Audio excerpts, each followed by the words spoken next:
Hey everyone, and welcome back. I hope you all are doing super well.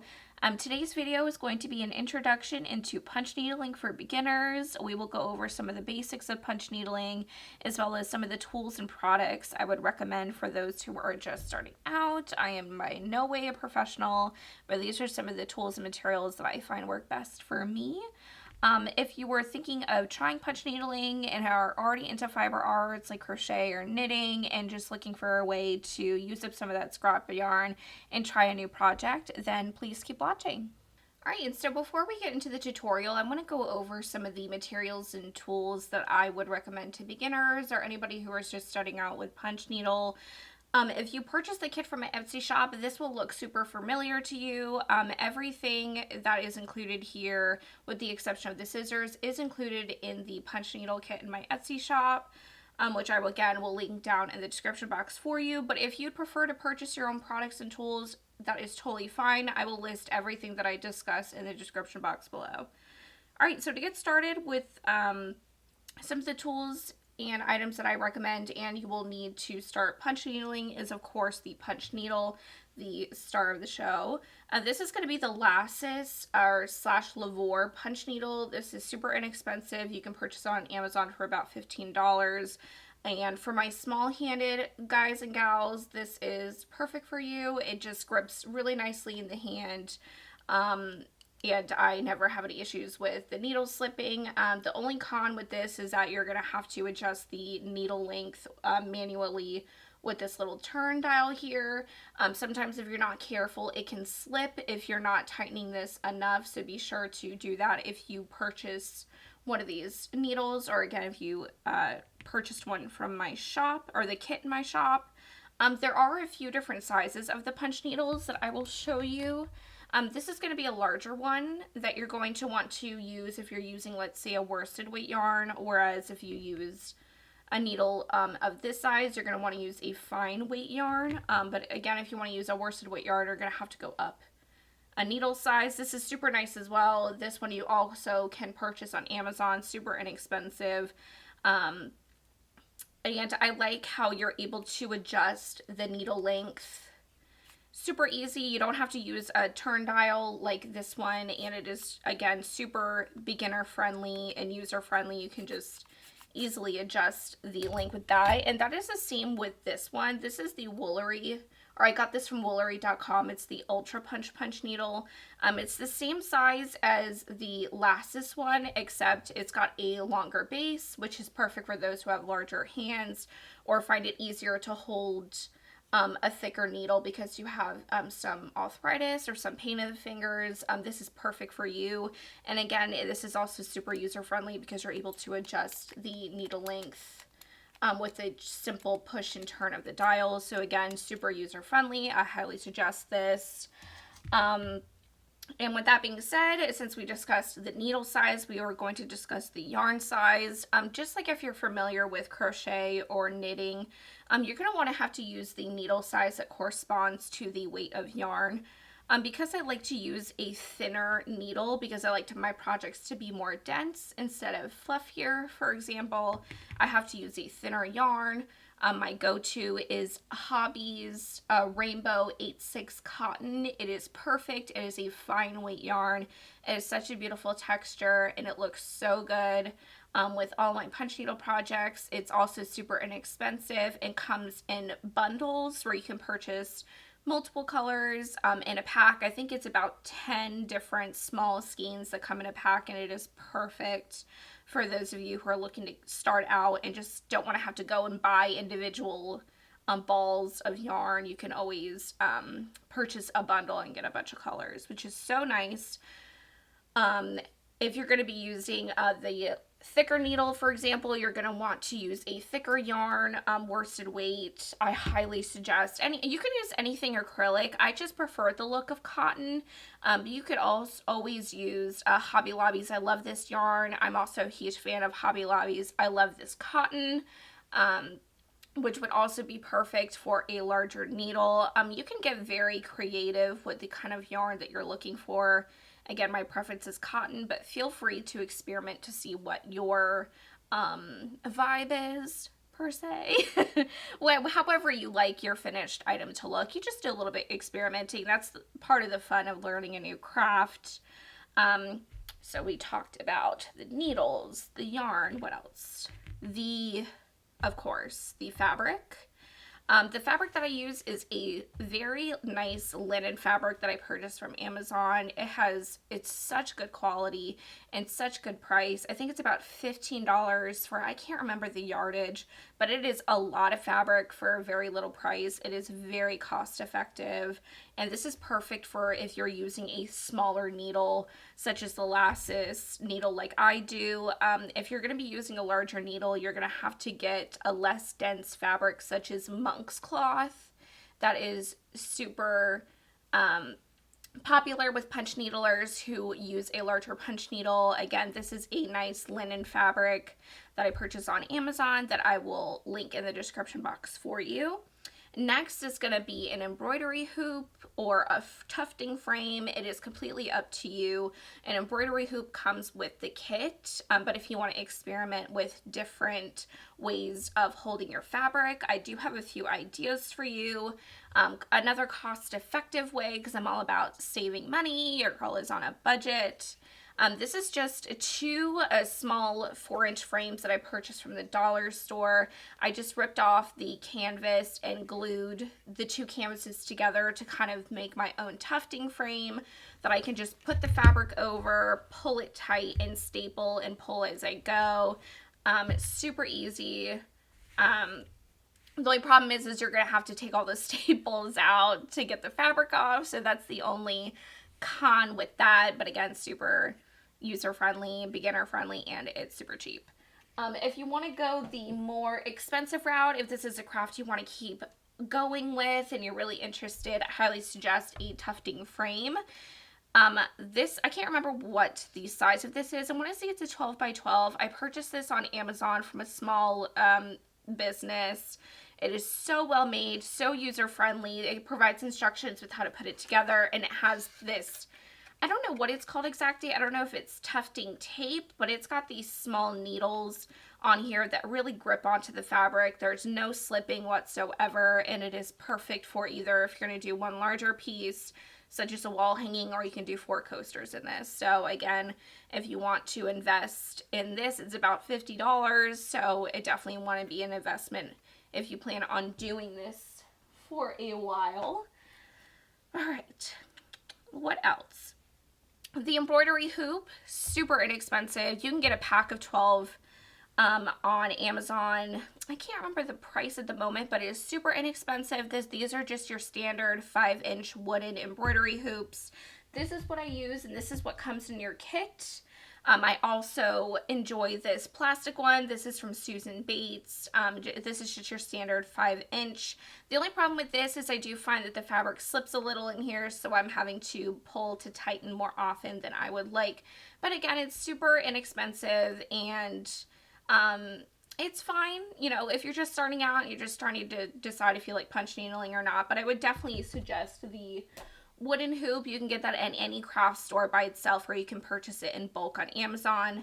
One tip that I do have for you if you find that the fabric is slipping is just to put a thin line of hot glue on the outer hoop, and it really helps with providing some kind of grip to the fabric, so you're not constantly having to pull to tighten the top of the fabric, because you definitely want a tight surface to be able to punch needle on it.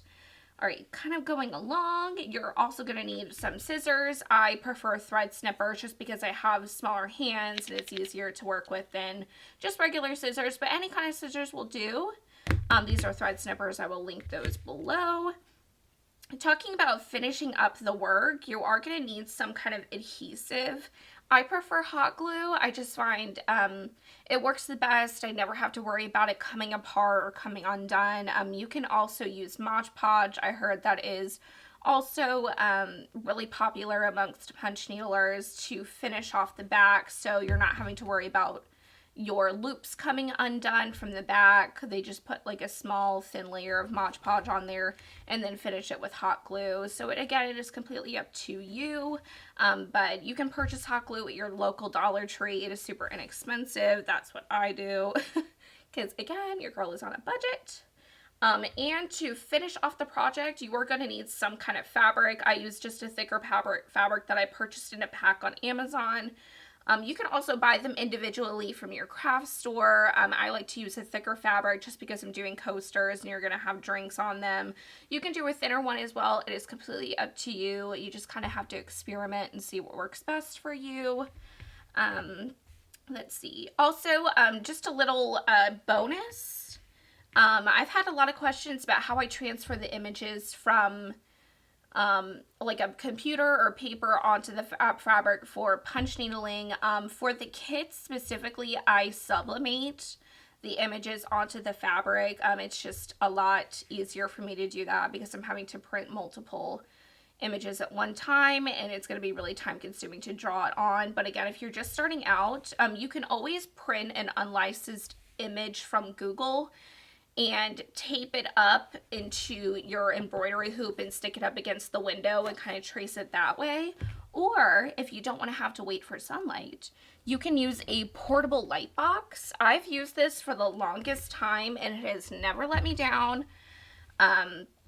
Instead of having to print images, I would design them on like Cricut Design Space and print them out on stencil vinyl.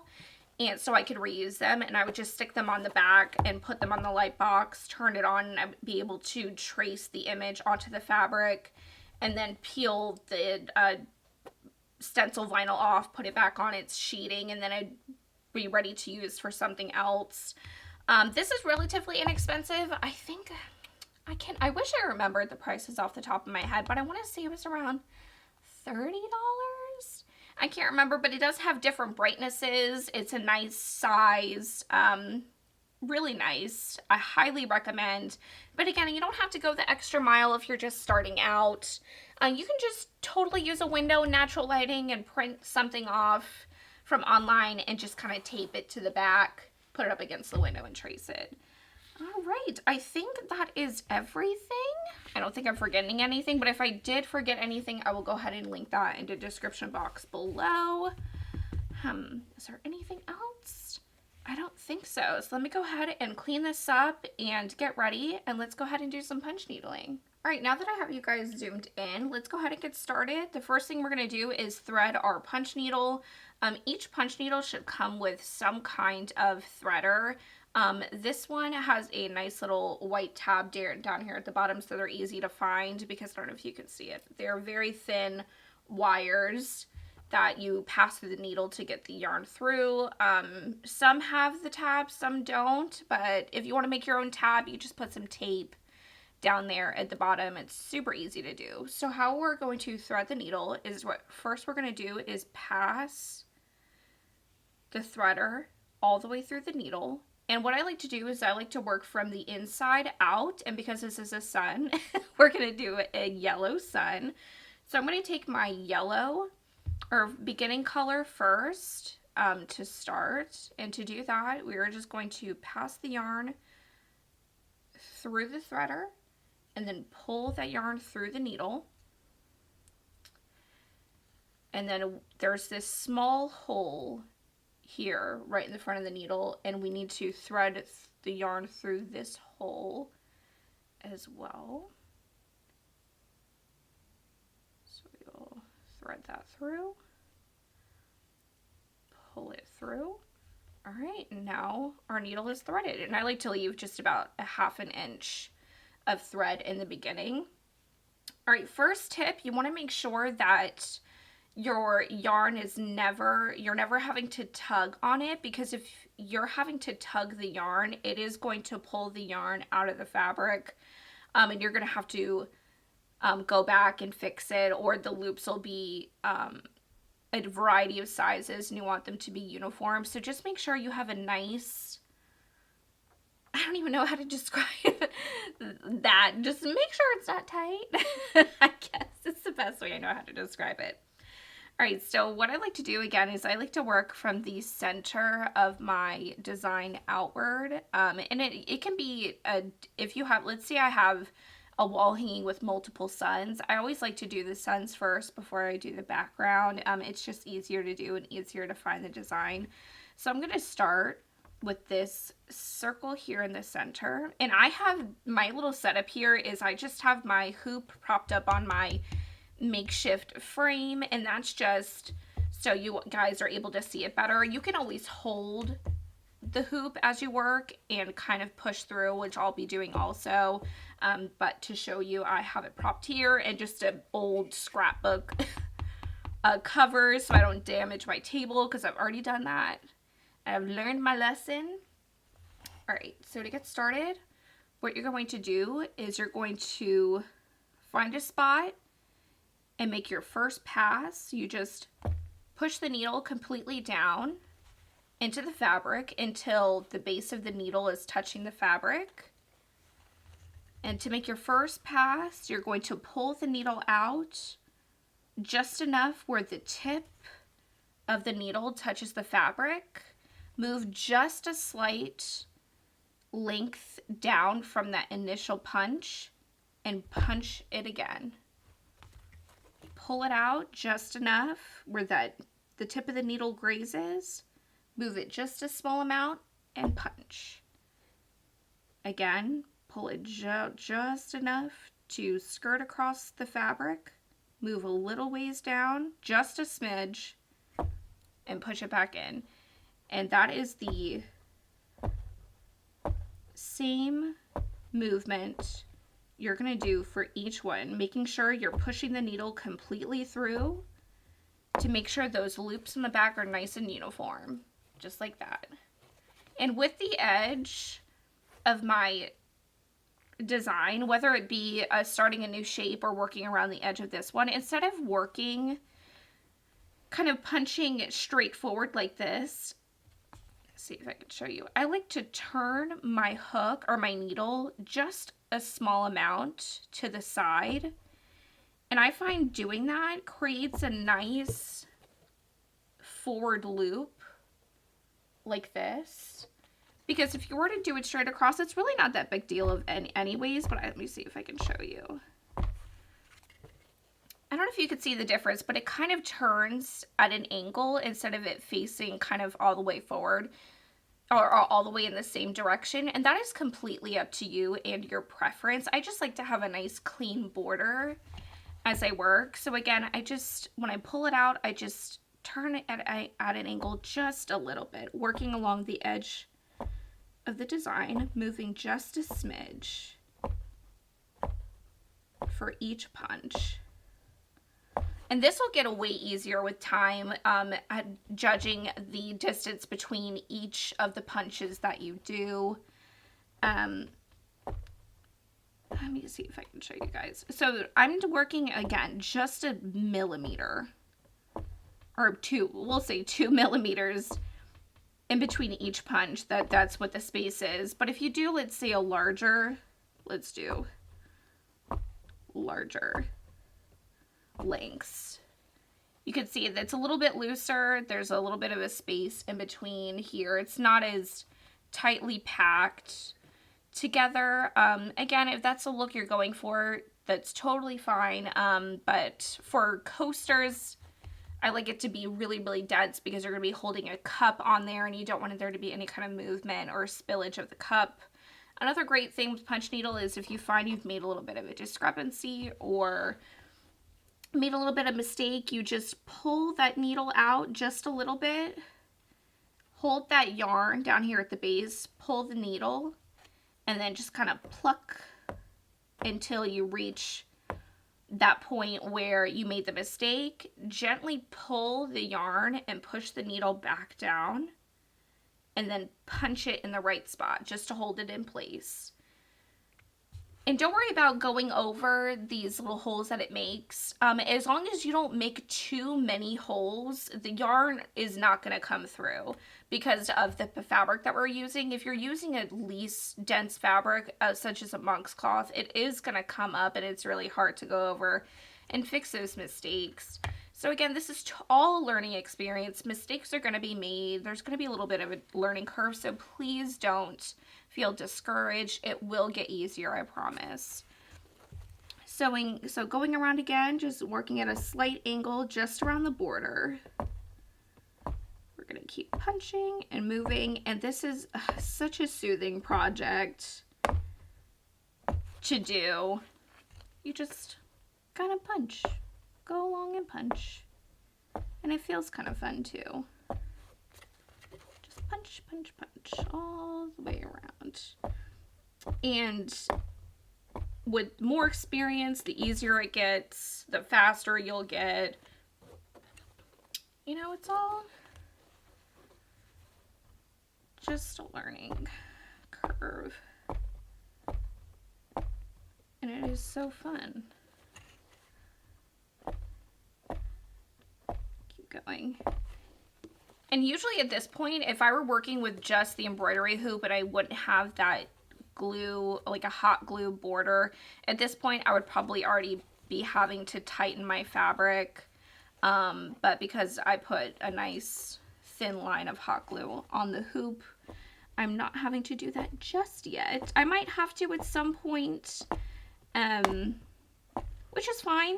You just have to give it a little bit of a tug, not too much, or you will pull the fabric right out of the hoop, because I've done that. And it's really not that big of a deal. All you have to do is just undo the hoop, pull it out, kind of refixate the design in the hoop, put it back together, and then just start all over again. Because it really, the punch needle on the other side really doesn't lose its shape, regardless, unless you're kind of manipulating the shape or the design too much, then it could have a little bit of a different appearance. But overall, really easy to go in and fix your mistakes, so do not fret. It can be fixed. It is okay. All right, now working our second pass along. So I've learned a few ways of doing this and kind of what my preference is. Some people like to work in a bricklay pattern. And when I say that, I mean working, see if I can get you guys close enough. Instead of working over top of where we punched before, you're going to be working in between those loops, just like so.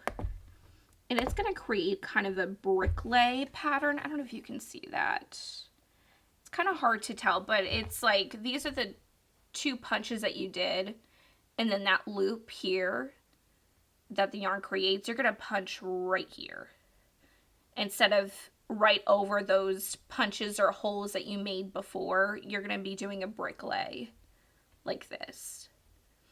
So it is completely up to you. I kind of eyeball it at this point. I like it to be really, really tight.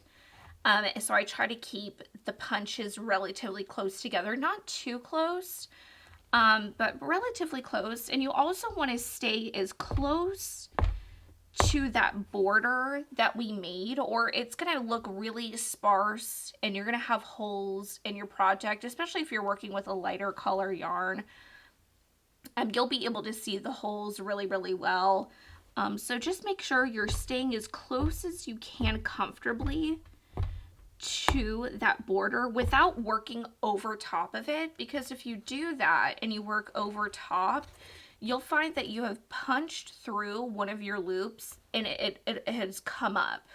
I don't know if I can recreate it. Let me see if I can. If you punch straight on top, let me see. I don't know if it did it. No, I didn't do it. I don't know how to create it, or how to explain it, but if you punch over top of it, you can pull the loop completely up, which is fine. It is super easily remedied. After you're done working the pass, you just go through and kind of snip it off. It isn't going to make the yarn fall out or the loop come loose. It's just a matter of appearance wise. Instead of it worrying about it being structurally sound, if that makes sense, like the loops are going to come out. So again, just for reference, you just want to work as close as you can to that first pass, but not over top, is what I'm trying to say, because I'm a yapper. And the more I try to explain stuff, the more I talk. So I'm probably going to end up speeding up this portion and working the second pass. So if you don't see me or hear me for a second, you're welcome. I will see you at the end of this pass. All right, we've made it to the end of this second row or the second pass that we've done, and this is what we have so far. A nice little circle, and it's gonna look better the more that we work, because the loops are gonna start to compact and the image is gonna start to become more clear. So again, to finish off this inner circle, we're just gonna keep doing it and keep working in a circle until the circle gets smaller and smaller and smaller, and then at that point you just kind of poke through the remaining little bits of fabric that you still have visible. And then once you do that, I'm going to go ahead and show you how to finish off this color. So I'm going to go ahead and finish off this circle, and I will be right back. All right, that got a little hairy. That glue spot was a little bit more troublesome than I thought it was. So it doesn't look as clean as I would like, but the back looks totally fine. The back that you're going to see looks totally fine. But we're going to go ahead and finish off this circle so I can show you how to end off on a color, or you need to end off to change a color, just in general. So I'm going to finish up these last, we'll do 2 punches. And then what I'm going to do, see if I can scoot you guys in a little closer, is I'm going to pull the needle out just enough to where the yarn is exposed. I'm going to pinch the yarn to keep it in place and pull the needle out.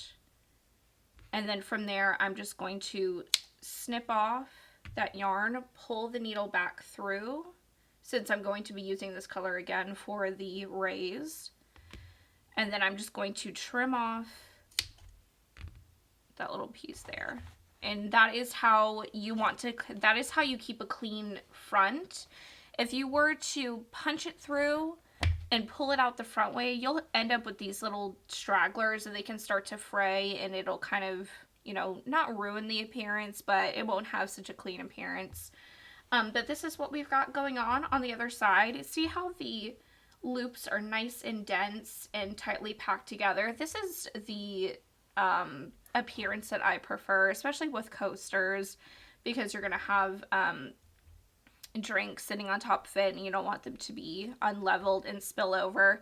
But I don't know if you can tell, but the fabric is a little bit springier than it was when we first started. So to remedy that, I just give it a little tug here and there. It's certainly not going to end up as tight as it did when we first started, which is totally fine as long as the surface is workable and it's not a pain in the butt to punch because your fabric keeps springing back. Then it is totally fine.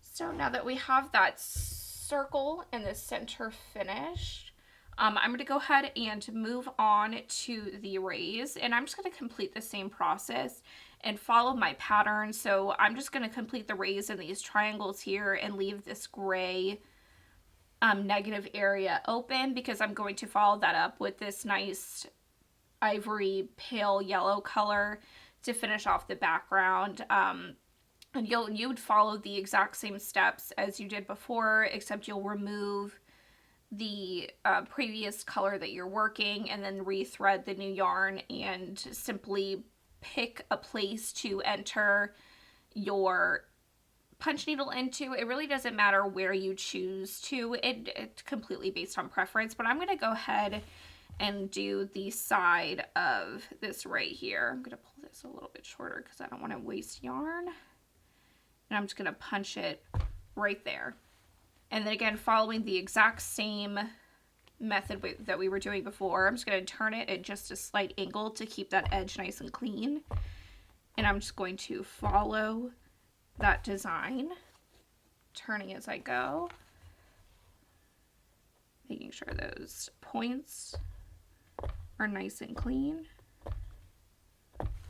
Finish that there. And then follow that design there. And then I'm just going to keep going in a circle until I reach the inside of the triangle. And again, do it just as I showed you to remove the needle and the yarn, snip off the end.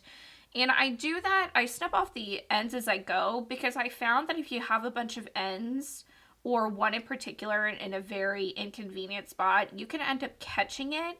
And then when you pull up your punch needle to go into punch for your next, place, you can pull that end through and you'll pull out some of the yarn, which is super inconvenient.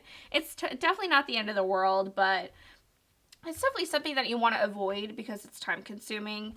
So I'm going to go ahead and continue to work the rest of this design. And again, I'm not going to show you again because I'm just going to keep yip yapping and this video will be an hour long, but I'm just going to change colors, finish up the design, and as soon as we're done with the design, we're going to come back and I'm going to show you how to finish off the piece. All right, I am all done punching the design. It is not as clean as I hoped it would be, but because I had that weird little glue dot, it was causing me all kinds of issues. So, not super cute from the back, but from the front, super cute. There's some little divots in here because of where that glue piece was, but I'm not mad at it. It's still super cute. But you can see how close the loops are. It just makes it super dense and really functional as a coaster. But now that it is finished, now it's time to remove the fabric from the hoop. And because I'm a psychopath, I have to use pliers to get the loop loose because it's just another not safety, but to keep the fabric from coming out of the loop, it's just another measure that I like to take. But now that I'm taking it off, I can show you that thin line of hot glue that I put in there, and it does work. And it doesn't completely keep it from coming loose, but it does a pretty good job of it, so it doesn't come completely undone and the fabric doesn't come out as I'm working. But yeah, this is what it looks like when it's outside of the hoop. And I kind of like the circle that the hoop leaves because it gives me kind of a guide to trace it. And I'm just going to trace around the circle, leaving about 1/2 inch or smaller.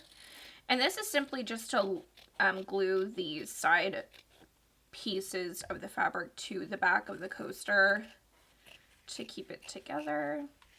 So I'm just going to trace along or cut along that kind of dent that the hoop made. It doesn't have to be pretty or clean at all because it's going to be glued right down to the back of the coaster. All right. Now at this point, there are 2 options that you can do to glue the fabric to the back of the piece. I just kind of fold and push and work as I go, but there are a lot of punch needlers who like to cut the sides into panels or little strips, and they like to glue it down that way. They just find it to be a little bit easier to work with. For me, I always find that it makes this kind of pointy corner here, if you can see that, and I always find it poking out from outside of the felt backing. And that could just be a me problem, and I wouldn't be surprised if it was a me problem, but it is completely up to you what you choose to do as far as gluing the back down. So I'm going to go ahead and glue this strip down. I have my disgusting 15-year-old glue stick in my glue gun and my Dollar Tree glue stick. So I'm just going to go ahead and glue this piece down. And if you did the strips, you would just kind of work around gluing each of the strips down the back. But again, I just like to work in about 2 to 3 inch sections and just take the fabric and just kind of push and work around in a circle. And if you can tell, it kind of keeps a nice curved edge instead of the pointed edge that the panels, or if you were to cut it into strips, the kind of pointed edges those create. But again, it could absolutely be a me problem. But because of that, like I said, I just kind of like to go around and glue the sides down like that. And it is a little less time consuming than having to go around and cut all those small panels. But again, it could be quicker to glue too. I'm just trying to think of like a pros and cons list in my head, so we're not sitting in complete silence as I do this. Because if you've followed one of my videos before, you know that I can talk, and I think it's because I'm trying to fill the void of silence. I hate sitting in silence. It is such a pet peeve of mine. I don't know if it's a pet peeve or just because it makes me anxious, just kind of sitting in silence. I don't really know. But here we are, we're coming up to the last piece here. I just kind of like to go around to make sure everything is laying a little flat, and if I see a piece that's kind of lifting up, I'll just go down. Kind of glue those down. Again, it really doesn't matter a lot. You certainly don't want things flipping backwards because it could have an effect on how flat the coaster lays on the felt piece. But again, you can be super messy with it. You don't have to be super clean. All right, and now that we have done that, I think I might need more glue. Hold on one second. Put another glue stick in there. And of course, like everything else in my life, it is covered in dog hair because Jill just loves to shed. All right, and this is what it looks like from the front. You can see that it's starting to take its circular coaster shape. All right, now we're going to glue the coaster to the felt backing. To do that, I'm just going to go in a circle and kind of just place glue around the fabric. Again, doesn't have to be super duper clean. Put a little bit on the center just to make sure it doesn't lift up. And then I'm just going to take the coaster and push that onto the felt backing like so. Kind of shape it as I go to make it a nice circular oval shape. Just kind of press that into it. And then from here, I just like to get, you want to trace around the coaster, and I like to get as close to these outer loops as I can without cutting into the yarn. And if you cut into the yarn, it's not a big deal. It's not going to unravel. You just want to keep the scissors nice and parallel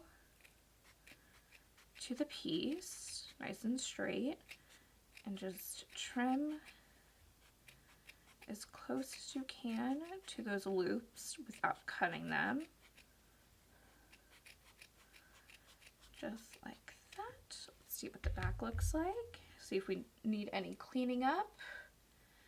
And check the sides. Looks pretty good. And if I see a little bit of holes here and there, I'll just put a tiny little dollop of hot glue in there and just kind of press it into it. And this is just to give it, you know, a more aesthetic appearance. So I'll just go in, kind of glue those pieces down.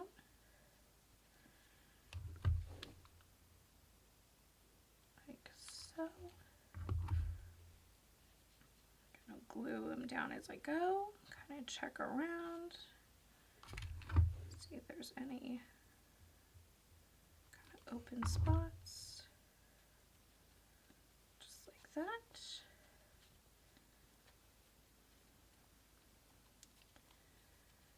All right, and there you go.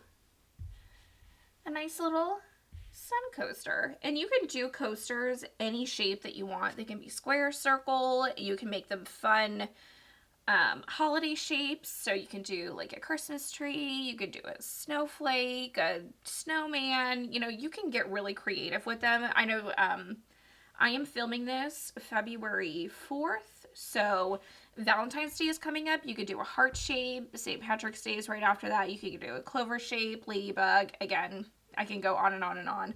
The possibilities are endless.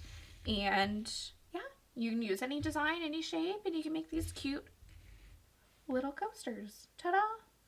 Thank you everyone so much for watching. I hope this video was helpful and inspired you to try punch needling. If you would like to purchase one of my beginner punch needle coaster kits, like you see here, I will link those below as well as the tools that I used in this video. If there are any videos or tutorials you would like to see, please leave those down in the comments below. Or if you have any questions or feel like I may have missed anything in this tutorial, please feel free to let me know in the comments or message me on any of my social media platforms. I will also leave my email down in the description if you have any more personal questions. I'd be happy to answer that. And with that being said, I will go ahead and go, and I'll see you guys in my next video. Bye!